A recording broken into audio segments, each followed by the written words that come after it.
नमस्कार दोस्तों, मैं नीरज जहांगीर स्वागत करता हूं आपका पाठशाला क्लासेस के इस YouTube प्लेटफॉर्म पर। आज का ये जो सेशन है वो आपके लिए बहुत ज़्यादा इंपॉर्टेंट होने वाला है। जो ऐसे कैंडिडेट हैं जिनका सपना है कि सर हमें स्कूल में जाकर पढ़ाना है, तो बिल्कुल अब आपका सपना है वो पूरा होने वाला है, क्योंकि राजस्थान सरकार ने जो कलेक्टर हैं उनको आदेश दे दिए हैं कि आपको 76,000 से ज़्यादा पदों पर जो शिक्षक हैं उनकी भर्ती करनी है।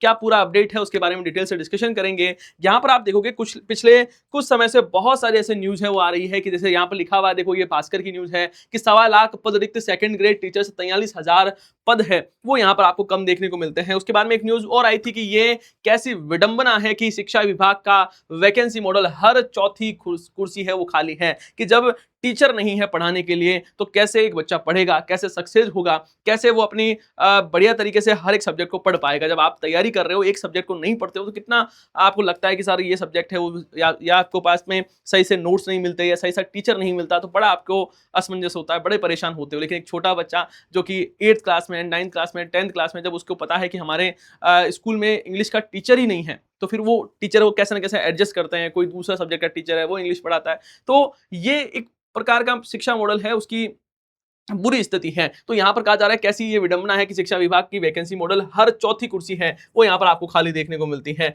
फिर एक न्यूज था कि सेकंड ग्रेड शिक्षकों के 51,000 पद खाली, चयनित 1700 अध्यापकों को पद स्थापन नहीं, है ना। तो मतलब उनके जो इनका सिलेक्शन हो चुका है उनको यहाँ पर ज्वाइनिंग नहीं मिल रही है। यहाँ तक कि जो अभी फर्स्ट ग्रेड, सेकंड ग्रेड या थर्ड ग्रेड जो टीचर्स लगे हैं उनको भी ये कहा जा रहा है कि आपकी जो ज्वाइनिंग है वो 2027 में होने वाली, मतलब अभी किसी को ज्वाइनिंग भी नहीं दी जा रही है। तो इसके बीच में सरकार ने इसका रास्ता ढूंढा कि साहब अब क्या किया जाए। तो एक योजना है, आप सभी जानते होंगे इस योजना के बारे में, विद्या संबल योजना। इसके बारे में बात की गई कि शिक्षकों के खाली पदों पर भर्ती की तैयारी, 76,790 पदों पर रखेंगे गेस्ट फैकल्टी।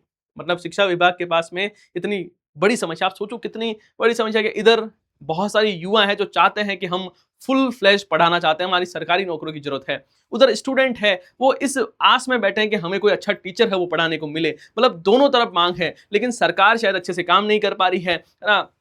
बहुत सारे ऐसे स्टूडेंट्स हैं जिनके 40% नंबर नहीं आ रहे हैं क्योंकि बोर्ड पता नहीं क्या अंतरिक्ष में पढ़वाना चाहता है क्या। अब आप सोचो यार, अभी आपने देखा होगा कि जो रिजल्ट आए हैं उसमें 40% नहीं आ रहे हैं, जिसके 40% आ रहे हैं उनका सबका सिलेक्शन हो रहा है।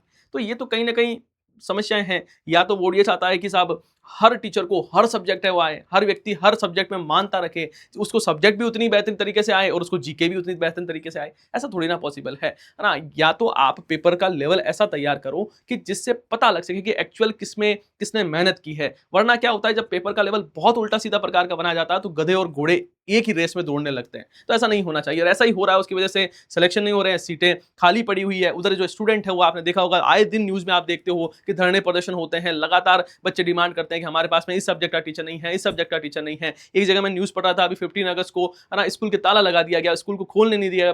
बच्चे हैं वो बिल्कुल, उन्होंने वहाँ पर सब टीचर्स को रोक लिया कि साहब हमारे पास में टीचर ही नहीं है ना। जब वहाँ पर वहाँ के जो गणमान्य लोग हैं जब वो आए तो उन सबको घेर लिया उन्होंने कि टीचर ही नहीं है, कैसे काम करें। तो ये बड़ी विडंबना है राज्य की। लेकिन यहाँ पर ठीक है, राज्य सरकार कह रही है कि हम गेस्ट फैकल्टी रखने वाले हैं। हम ये गेस्ट फैकल्टी क्या होती है? कुल मिला के सरकार कह रही है कि आप आओ हमारे पास पढ़ाओ, हम आपको पर आवर के हिसाब से पैसे देंगे। इसके बारे में बात करें, यहाँ पर ये उदयपुर की न्यूज है, लिखा हुआ सरकारी स्कूलों, कॉलेजों और छात्रावासों में शिक्षकों की कमी और अब पढ़ाई ठप नहीं होगी। राज्य सरकार ने स्वीकृत रिक्त पदों पर सुचारू अध्यापन के लिए विद्या संबल योजना है उसको प्रभावी कर दिया है और प्रभावी तरीके से लागू करने के लिए आदेश दे दिए हैं। उदयपुर जिले में स्कूली शिक्षा के स्वीकृत रिक्त पदों पर नजर डाले तो यहाँ पर फर्स्ट ग्रेड और सेकंड ग्रेड के जो टीचर्स हैं उनके लगभग 68,936 पद है वो रिक्त हैं, वो रहने वाले हैं। अब यहाँ पर एक देखोगे, सरकार को लगभग 196.40 करोड़ रुपए का इसमें खर्चा भी होने वाला है। भाई टीचर पढ़ाएंगे तो पैसा तो लेंगे ही। और यहाँ पर देखो, सबसे आपके लिए जो इंपॉर्टेंट है, मतलब मेरा कहने का मतलब है, कुछ ऐसे कैंडिडेट हो सकते हैं जिनका सपना है कि सर मुझे स्कूल में पढ़ाना है,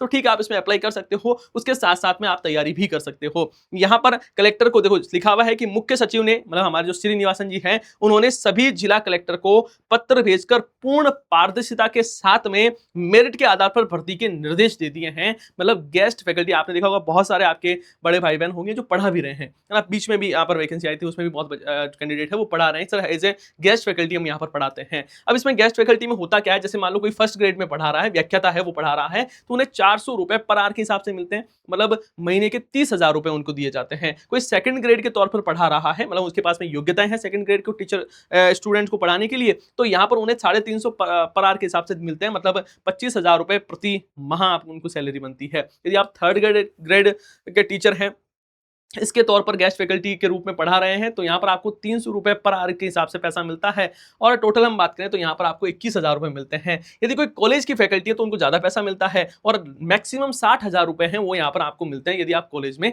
पढ़ा रहे हो तो आप इसमें लग सकते हो। सर इसकी प्रक्रिया क्या है, हमें कैसे अप्लाई करना है, तो देखो यहाँ पर लिखा हुआ है कि चयन प्रक्रिया में लिखा हुआ है, कलेक्टर की अध्यक्षता वाली कमेटी विज्ञापन जारी कर शैक्षणिक अंकों की मेरिट बनाएगी। इसके अलावा प्रिंसिपल अपने स्तर पर सीधे फैकल्टी को रख सकेंगे। जो प्रिंसिपल है उनको ये पावर दे दी गई है कि वो अपने स्तर पर भी फैकल्टी है उनको रख सकते हैं। यहाँ पर हम बात करें कि इसमें सेवानिवृत्त शिक्षक और फ्रेशर दोनों आवेदन कर सकते हैं, या कोई रिटायर हो गया है, जैसे मान लो कोई टीचर है, आपने कई बार देखा होगा आपके गाँव में, आपके शहर में कि जो रिटायर हो गए वो भी पढ़ा रहे हैं, तो वो गेस्ट फैकल्टी के तौर पर पढ़ाते हैं, और उन्हें जो पारिश्रमिक मिलता है वो ऐसे ही इससे अकॉर्डिंग ही मिलता रहता है। तो यहाँ पर जो फ्रेशर है, जैसे जिन्होंने कभी नहीं पढ़ाया है और वो भी पढ़ा सकते हैं, या फिर कोई एक्सपीरियंस है, जैसे मान लो कि कोई रिटायर हो गया तो वो भी पढ़ा सकता है, कोई इशू नहीं है।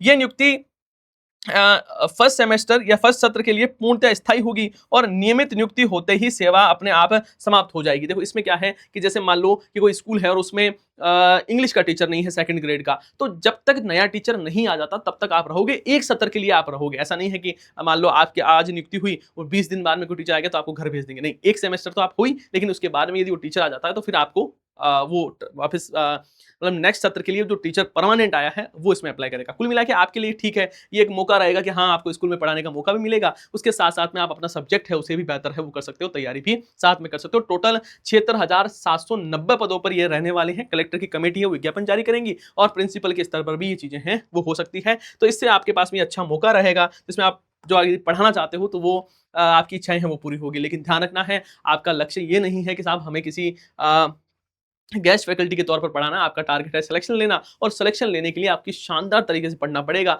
आप देख रहे हो जो पेपर का लेवल आ रहा है, आपको जीके भी पढ़नी पड़ेगी, आपके सब्जेक्ट में भी बहुत बढ़िया तरीके से आपको पकड़ है वो रखनी पड़ेगी, और अभी से ही तैयारी, हमेशा तैयारी मोड में रहो, है ना। मैक्सिमम हम देखते हैं कि जो सेकंड ग्रेड की फर्स्ट ग्रेड की तैयारी करने वाले जो स्टूडेंट्स हैं वो वैकेंसी की जब हलचल होती है तब एकदम से पढ़ाई के मोड में आते हैं। नहीं, आपको अभी से ही तैयारी है वो शुरू करनी है। और साथ ही पाठशाला परिवार है वो आपके लिए 2 सितंबर से नए बैच है वो शुरू कर रहा है। ऑफलाइन आप हमारा जो कैंपस है उसमें आकर पढ़ सकते हो, ऑनलाइन तो आपके लिए है ही। बाकी अभी पता नहीं, कुछ सरकार अलग ही मूड में है साहब, जयपुर में कोचिंग है वो बंद कर रखी है, और देखो अभी क्या ही करे सरकार, लेकिन ठीक है, आपके पास में ऑनलाइन का तो मौका है ही। उसके साथ में यदि आप रीट की तैयारी कर रहे हैं तो प्री और मेंस है उसके बेस शुरू हो रहे हैं, है ना। यदि आपका कोई भाई बहन है वो सीटी की तैयारी करना चाह रहे हैं तो उनके लिए अच्छा मौका है। यहाँ पर हम आपके लिए फाउंडेशन बेच वो लेकर आए हैं। स्कूल व्याख्याता, वरिष्ठ अध्यापक है, जो पेपर 1 है उसकी हम बढ़िया तैयारी आपको करवाने वाले हैं। EORO, सूचना सहायक, संगणक, लाइब्रेरियन, PTI भर्ती और JVVNL के जो बैच है वो सारे नए बैच है वो शुरू होने वाले हैं। तो अच्छा मौका है आपके पास में, 2 सितंबर से हमारे बैच है वो शुरू हो रहे हैं। बाकी ये भी आपके लिए जो बेचेस है, जैसे फाउंडेशन वगैरह बेच है, रीट का ये देखो आपके लिए बेच अवेलेबल है, रीट लेवल 2 का आपके लिए अवेलेबल है ऑल सब्जेक्ट के लिए, और सीटी वगैरह है उसके भी अवेलेबल है। बाकी टेस्ट सीरीज, हाँ आप यदि एक चीज इन्फॉर्मेशन है आपके लिए, आप छोटे भाई बहन को गिफ्ट दे सकते हो। यदि उनको नहीं पता है और वो सीटी की तैयारी कर रहे हैं तो आप उनको बताना है कि पाठशाला परिवार है वो आपके लिए टेस्ट सीरीज बिल्कुल फ्री में दे रहा है। तो ये अच्छा मौका है उनके पास में भी, तो सीटी का बढ़िया से फ्री टेस्ट सीरीज से अपना आकलन कर सकते हैं कि अपनी तैयारी कैसे है, और जो सब्जेक्ट कमजोर लगे उसको आप बढ़िया से पढ़ भी सकते हो। आई होप ये सारी जानकारी आपको अच्छी लगी होगी। यदि ये जानकारी बढ़िया लगी है तो इस वीडियो को लाइक करना है। बाकी बुक्स आपके लिए मैंने बता ही दिया, देखो ये सारी बुक्स है वो भी अवेलेबल है, इससे भी आप अपनी तैयारी को मजबूत कर सकते हो। यदि सेशन अच्छा लगा है तो इसको लाइक करना, आपके सभी साथियों के साथ में सेशन को शेयर जरूर करना। आप सभी का बहुत बहुत धन्यवाद। हम मिलते हैं नेक्स्ट सेशन में। जय हिंद, जय भारत।